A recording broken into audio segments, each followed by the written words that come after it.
Hello, Steve White, Steve Arts 89. Well, I finally got around to watching the remake of The Candyman last night.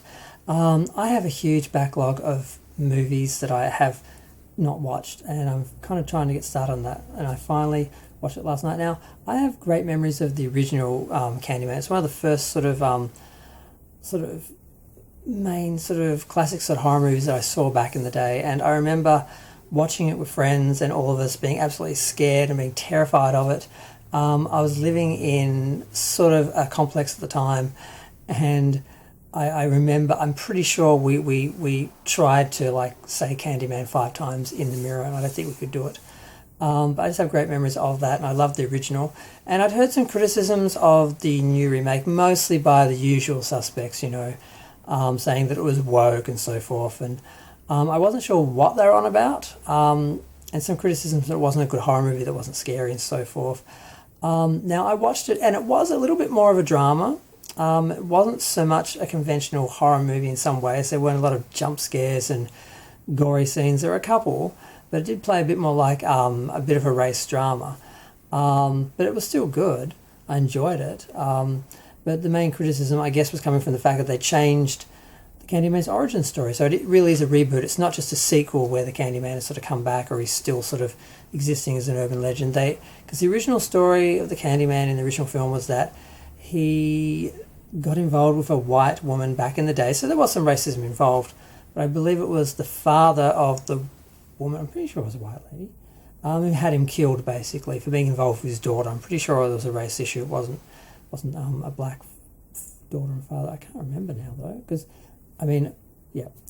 But this time it was, the Candyman was just a creepy guy who used to hang around the apartment complexes, and he got reported on by someone falsely for, he used to hand out candy to people, and someone got given, a white girl got given a piece of candy with a razor blade in it, which is an urban myth. It's never actually happened.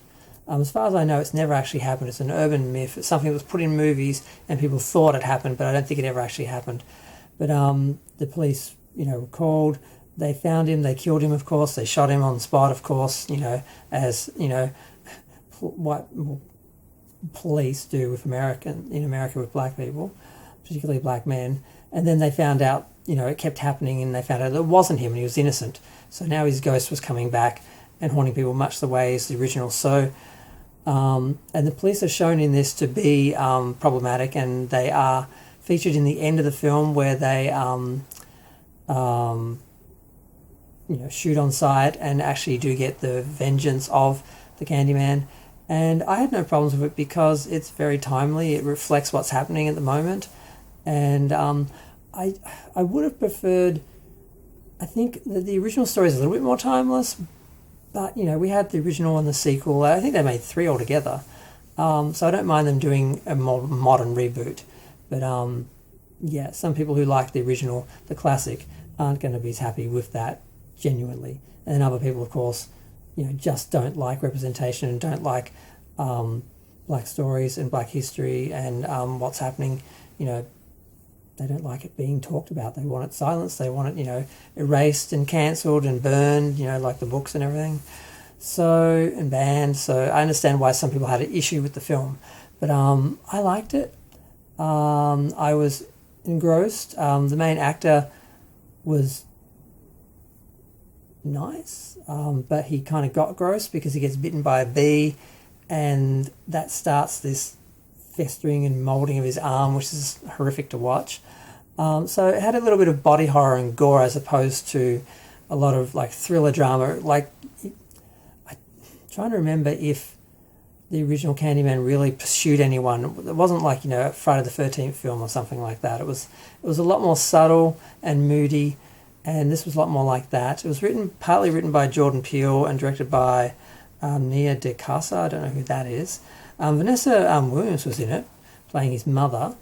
And I thought Tony Todd had a cameo, but I think they just used some old footage of him and Virginia Madsen's voice. So that was a weird thing. It threw back to the woman who originally, pursued him. And it's sort of told 2 stories. It's like there was the myth of Candyman, and that was the first movie. And the real story of Candyman was this one, which was someone who was a real life sort of Candyman and got killed by the police because it was assumed that he committed a crime.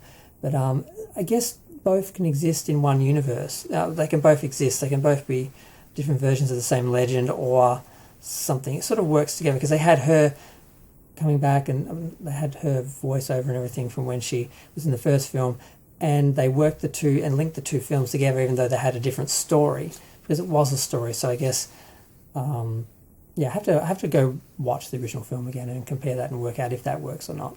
But I'm going to go. Feel free to share, like, comment, subscribe. Let me know what you think. If you haven't seen it, you should see it. It is good.